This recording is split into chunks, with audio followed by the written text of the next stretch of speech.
अस्सलाम वालेकुम स्टूडेंट्स। मैंने आपको article number 7.2 system, state function, surrounding और इसके अलावा internal energy, ways of transfer of energy last lecture में बता दिया था। आज हम अपना नेक्स्ट लेक्चर स्टार्ट करेंगे article number 7.3.1 first law of thermodynamics. इसकी स्टेटमेंट सबसे पहले देख लेते हैं। First law of thermodynamics statement क्या है? Energy can neither be created nor be destroyed but can be change from one form to another. कि एनर्जी ना तो क्रिएट की जा सकती है ना डिस्ट्रॉय की जा सकती है। हाँ, अलबत्ता एनर्जी को एक फॉर्म से दूसरी फॉर्म में चेंज किया जा सकता है। इसकी मैथमेटिकल फॉर्म जो है फर्स्ट लॉ ऑफ थर्मोडायनामिक्स की वो ये है, delta E is equal to Q plus W.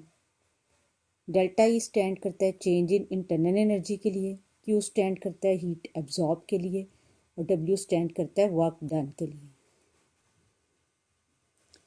First law of thermodynamics को एक्सप्लेन करेंगे और उसके लिए हम एक सिलेंडर कंसीडर करेंगे जो कि गैस से फिल्ड है। हम ये ज्यूम करेंगे कि उस गैस सिलेंडर का जो पिस्टन है वो फ्रिक्शनलेस है। नंबर 2, जो गैस की इंटरनल एनर्जी है इनिशियली वो है E1। अगर हम ऐसे सिस्टम को हीट एनर्जी प्रोवाइड कर देते हैं Q, तो हीट एनर्जी एब्जॉर्ब होने के साथ ही इंटरनल एनर्जी में क्या चेंज आएगा, वो चेंज हो जाएगी E2। क्योंकि जब हम हीट देंगे तो मॉलिक्यूल्स की काइनेटिक एनर्जी बढ़ेगी, काइनेटिक एनर्जी बढ़ेगी तो इंटरनल एनर्जी में भी चेंज आएगा। लास्ट आर्टिकल में मैंने बताया था इंटरनल एनर्जी, काइनेटिक एनर्जी और पोटेंशियल एनर्जी दोनों के साम के इक्वल होती है। तो जैसे ही टेम्परेचर या हीट हम प्रोवाइड करेंगे तो इंटरनल एनर्जी E1 से उस सिस्टम की चेंज हो जाएगी E2।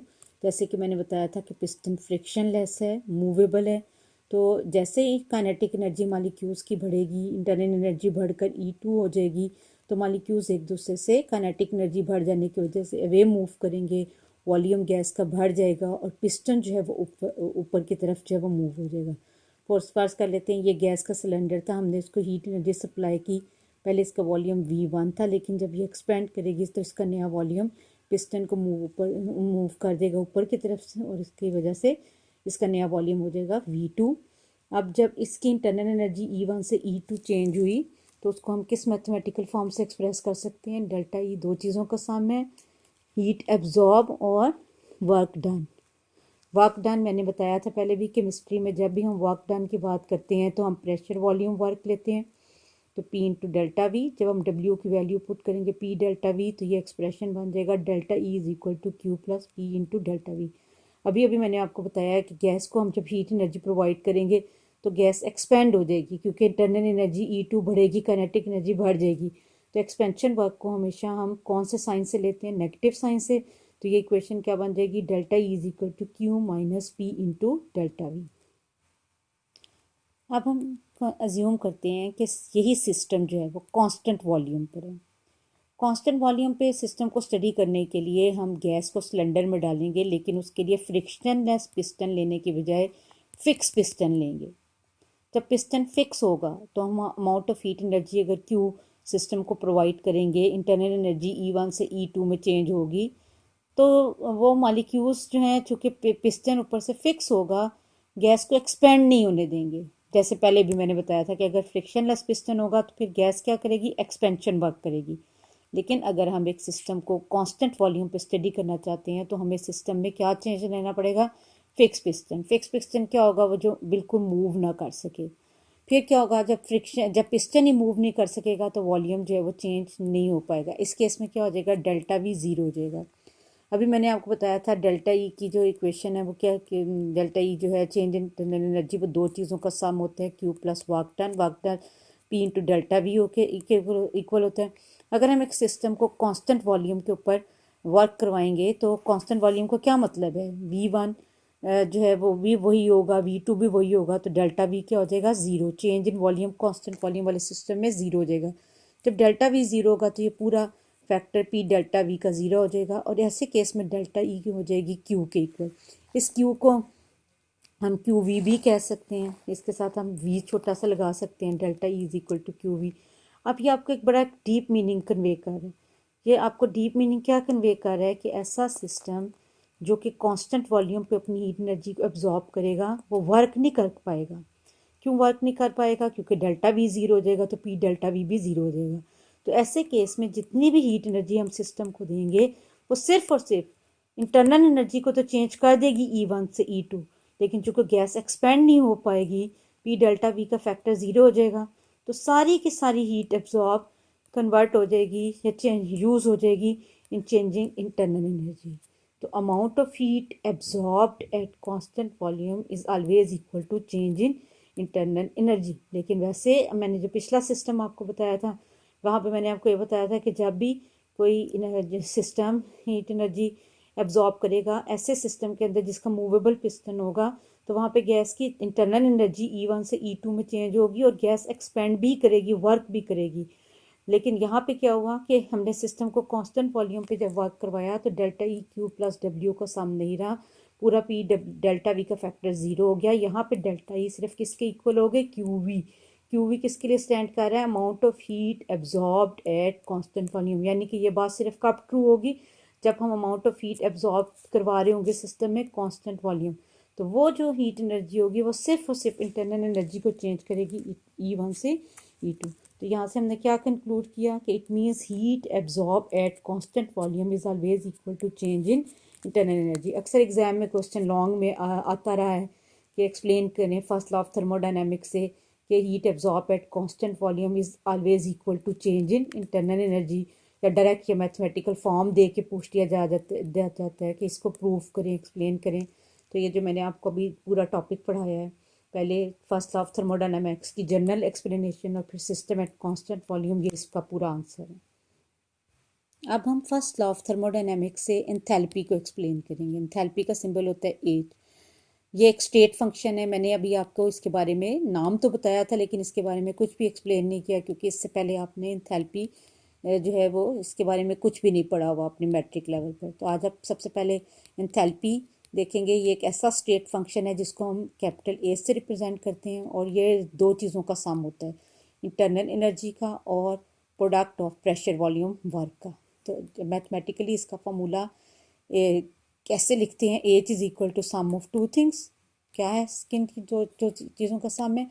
एक इंटरनल एनर्जी का और product of pressure volume work. मैंने आपको बताया था कि इंटरनल एनर्जी की एब्सोलूट वैल्यू नहीं निकाल सकते हैं। अलबत्ता फर्स्ट लॉ ऑफ थर्मोडायनेमिक्स से डेल्टा ई निकाला जा सकता है। जब ई ही डिटर्मिन नहीं होगा तो एच भी नहीं निकाला जा सकता। इसलिए अगर आपको एच डिटर्मिन करना है तो इस पूरे एक्सप्रेशन को डेल्टा से मल्टीप्लाई करना होगा।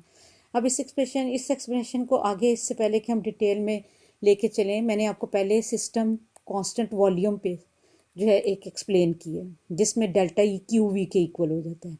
एंथैल्पी को एक्सप्लेन करने के लिए हमने एक ऐसा सिस्टम कंसीडर करना है जिसके जो कांस्टेंट प्रेशर के ऊपर मेंटेन हो। कांस्टेंट प्रेशर पे जो सिस्टम होगा उसमें डेल्टा वी ज़ीरो होने की बजाय डेल्टा पी ज़ीरो होगा। हम ये इमेजिन करते हैं कि गैस है, सिलेंडर में फील्ड है और उसका एक पिस्टन है और उसके ऊपर जो एक्सटर्नल प्रेशर है उसको चेंज नहीं होने दिया जा रहा। एक्सटर्नल प्रेशर की जो वैल्यू है वो उसके ऊपर क्या रखी जाएगी? कांस्टेंट। जब वैल्यू चेंज नहीं होगी तो डेल्टा पी का फैक्टर क्या हो जाएगा? ज़ीरो। सपोज कर लेते हैं, देखिए पहले वाले सिस्टम में हमने डेल्टा वी ज़ीरो रखा था, अब वाले सिस्टम में हमने एंथैल्पी को अंडरस्टैंड करने के लिए डेल्टा पी को ज़ीरो लेना है। ऐसे सिस्टम में जब हीट एनर्जी देंगे तो हीट एनर्जी दो चीज़ों में इस्तेमाल होगी। नंबर वन, वो तो इंटरनल एनर्जी अगर उसकी इनिशियली E1 है उसको तो चेंज करेगी E2 पे, और साथ साथ उसके अंदर क्या होगा? वॉल्यूम चेंज भी हो जाएगा V1 to V2। Gas expand करेगी क्योंकि हमने यहाँ पर पिस्टन को फिक्स नहीं रखा हुआ। जो पहला वाला सिस्टम था कांस्टेंट वॉल्यूम वाला, उसमें हमने पिस्टन को फिक्स रखा था। अब हमने प्रेशर को फिक्स रखना है लेकिन पिस्टन हमारे पास फिक्स नहीं है। ऐसे सिस्टम में जो हम हीट एनर्जी देंगे वो ना सिर्फ इंटरनल एनर्जी को चेंज करेगी बल्कि उस गैस का वॉल्यूम भी चेंज होगा, एक्सपेंड होगी और वो V1 से चेंज होकर हो जाएगा V2। हमें पता है कि एंथैल्पी दो चीज़ों का सम है, H is equal to E plus P V. जब हम E को डिटर्मिन नहीं कर सकते तो H को भी डिटर्मिन नहीं कर सकते, इसलिए हम पूरे इक्वेशन नंबर वन को डेल्टा से मल्टीप्लाई कर देंगे। Delta H is equal to delta E plus delta P V. ये डेल्टा जो है ये दोनों के साथ हो सकता है। Delta H is equal to delta E plus V delta P. अगर आपका सिस्टम कांस्टेंट प्रेशर पर होगा तो डेल्टा पी ज़ीरो हो जाएगा, और अगर कांस्टेंट वॉल्यूम पे होगा तो डेल्टा वी ज़ीरो हो जाएगा। तो वो डेल्टा का साइन वी डेल्टा पी या पी डेल्टा पी दोनों के साथ एक्सप्रेस किया जा सकता है। इस वक्त जो हम सिस्टम कंसीडर कर रहे हैं उसमें डेल्टा पी की वैल्यू ज़ीरो है, delta P is equal to zero, तो ये पूरा फैक्टर ज़ीरो हो जाएगा। और डेल्टा ई किसका सम के बराबर आ जाएगा, delta E plus P into delta we के। हमने पूरी इक्वेशन को जब डेल्टा से मल्टीप्लाई किया तो हमारे पास क्या आ गया, delta H is equal to delta E V into delta P plus P into delta V. हमारे इस वाले सिस्टम में प्रेशर कांस्टेंट है तो डेल्टा पी क्या हो जाएगा, ज़ीरो, और आपका पूरा एक्सप्रेशन जो है 3 4 रिड्यूस होके क्या रह जाएगा, इस पूरे फैक्टर के ज़ीरो हो जाने की वजह से delta E plus P into delta we. अगर हमारे पास सिस्टम गैस की बजाय लिक्विड या सॉलिड्स के ऊपर मुश्तमिल हो तो इक्वेशन नंबर 5 सिर्फ क्या रह जाएगी, delta H approximately equal to delta E. ये ऐसा क्यों हुआ, क्योंकि जितने भी लिक्विड और सॉलिड्स होते हैं जब उनको हीट किया जाए तो उनके वॉल्यूम में चेंज बहुत निग्लिजिबल आता है, बहुत निग्लिजिबल चेंज आता है। तो जब निग्लिजिबल चेंज आएगा तो इसका मतलब है डेल्टा वी ज़ीरो हो जाएगा, ये पूरा फैक्टर भी ज़ीरो हो जाएगा। लिक्विड्स और सॉलिड सिस्टम्स में डेल्टा एच हमेशा अप्रोक्सीमेटली डेल्टा ई के इक्वल होता है। क्यों, ये रीज़न मैंने लिखी हुई है क्योंकि ये शॉर्ट क्वेश्चन में बहुत पूछी जाती है कि गैसेस के केस में डेल्टा एच किसके इक्वल है, वो delta E plus P delta we के इक्वल है। लेकिन लिक्विड और सॉलिड के केस में delta H approximately delta E के इक्वल होता है, क्योंकि वॉल्यूम चेंज निग्लिजिबल होता है लिक्विड और सॉलिड में। जब उनको हीट किया जाए तो वॉल्यूम चेंज निग्लिजिबल होता है लिक्विड में भी और सॉलिड में। हाँ, अलबत्ता गैसेस को हीट किया जाए तो वो जो है वो बहुत ज़्यादा एक्सपेंड होती हैं, वहाँ पर हम इस पी डेल्टा वी के फैक्टर को गैस के केस में इग्नोर नहीं कर सकते। लेकिन लिक्विड और सॉलिड्स को हीट किया जाए तो उनमें वॉल्यूम चेंज निग्लिजिबल होता है, इस वजह से ये पूरा फैक्टर ज़ीरो हो जाएगा। और सॉलिड्स और लिक्विड के केस में delta H approximately delta E के इक्वल हो जाएगा। अब हम ये जो मैंने इक्वेशन नंबर 5 आपके सामने लिखी थी, delta H is equal to delta E plus P delta V, इसको मैं फर्दर आगे डिराइव करूँगी। देखें, delta E first law of thermodynamics के अकॉर्डिंग आप लोगों को पता चल चुका है किस चीज़ के सम के इक्वल होता है, क्यू प्लस वर्क डन के इक्वल होता है। अगर हम इस इक्वेशन 5 में डेल्टा ई की वैल्यू पुट कर दें तो हमारे पास डेल्टा एच की ये इक्वेशन फर्दर आगे डिराइव हो सकती है। देखें, अभी जो सिस्टम था इसमें गैस एक्सपेंड हुई और work done by the gas था, इसलिए डेल्टा ई में क्यू के साथ प्लस का साइन लेने के बजाय हम माइनस लेंगे, minus P into delta we. Work done के साथ माइनस का साइन तब भी आता है जब भी गैस किसी सिलेंडर में एक्सपेंड हो रही हो और work done by the gas हो। तो Q minus P delta V हमारे पास आ गया। अब आपने जो इक्वेशन 5 है उसमें डेल्टा ई की ये वाली वैल्यू पुट कर देनी है। यहाँ पे ये जो डेल्टा ई है इसको हटा के Q minus P into delta V लगा देंगे। Delta H is equal to Q minus P into delta V हो गया। ये डेल्टा ई की वैल्यू पुट की, और जो प्लस का साइन है वो उसी तरह यहाँ पे रहेगा जो डेल्टा एच वाली एक्सप्रेशन में हो। ये जो पी डेल्टा वी का फैक्टर है ये भी इसी तरह अनचेंजेस में आ जाएगा। ये दोनों फैक्टर के साइन ऑपोजिट हैं, ये दोनों एक दूसरे से कैंसिल हो जाएंगे। तो डेल्टा एच खाली क्यू के इक्वल बचा। क्यू के साथ हम पी का साइन क्यों लगाएंगे, क्योंकि हमने एक ऐसा सिस्टम स्टडी किया है जिसने कांस्टेंट प्रेशर के ऊपर हीट एनर्जी को एब्जॉर्ब किया है। तो अब आपने डिफरेंस देख लिया कि ऐसा सिस्टम जो कांस्टेंट वॉल्यूम पे हीट एनर्जी एब्जॉर्ब करेगा वो उसमें जितनी भी हीट एनर्जी एब्जॉर्ब होगी वो सिर्फ इंटरनल एनर्जी को चेंज करेगी। लेकिन ऐसा सिस्टम जो कि कांस्टेंट प्रेशर पे हीट एनर्जी एब्जॉर्ब करेगा उसकी एंथैल्पी चेंज होगी। एंथैल्पी चेंज होने का मतलब है दो चीज़ों का चेंज होना, इंटरनल एनर्जी और गैस का वॉल्यूम एक्सपेंड करके वर्क भी करना।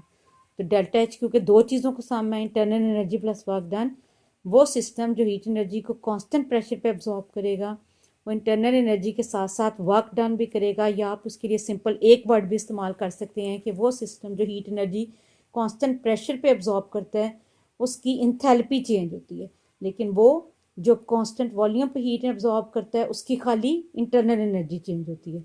इंटरनल एनर्जी चेंज होने का मतलब है खाली E1 E2 पे चला जाएगा, मगर इंथैल्पी चेंज होने का मतलब है इंटरनल एनर्जी के साथ साथ वर्क डन भी होगा जो कि प्रेशर और वॉल्यूम के प्रोडक्ट के इक्वल है। तो ये हमारे पास जो डेल्टा एच वाली इक्वेशन थी हमने उसको फर्दर कैसे प्रूव किया, डेल्टा ई की वैल्यू लगा के। Delta E Q plus W का सम होता है, लेकिन साइन माइनस उस वक्त लग जाता है जब कोई गैस एक्सपेंड हो रही हो और work done by the gas हो, expansion work done by the gas होता है। तो इसलिए हमने यहाँ पे Q plus P delta V लेने की बजाय Q minus P delta V लिया। डेल्टा ई की जब वैल्यू पुट करी की इस एक्सप्रेशन में, तो इसमें माइनस पी डेल्टा वी और प्लस पी डेल्टा वी दोनों कैंसिल हो गए और हमारे पास फाइनली जो इक्वेशन आई वो ये आई, delta H is equal to Q P. इससे हमने ये कंक्लूड किया कि ऐसा सिस्टम जो हीट कांस्टेंट प्रेशर पे अब्जॉर्ब करता है वो इसकी एंथैल्पी को चेंज कर देती है। बाकी नेक्स्ट लेक्चर जो होगा वो हमारा डिफरेंट टाइप की एंथैल्पी ऑफ रिएक्शंस के ऊपर होगा।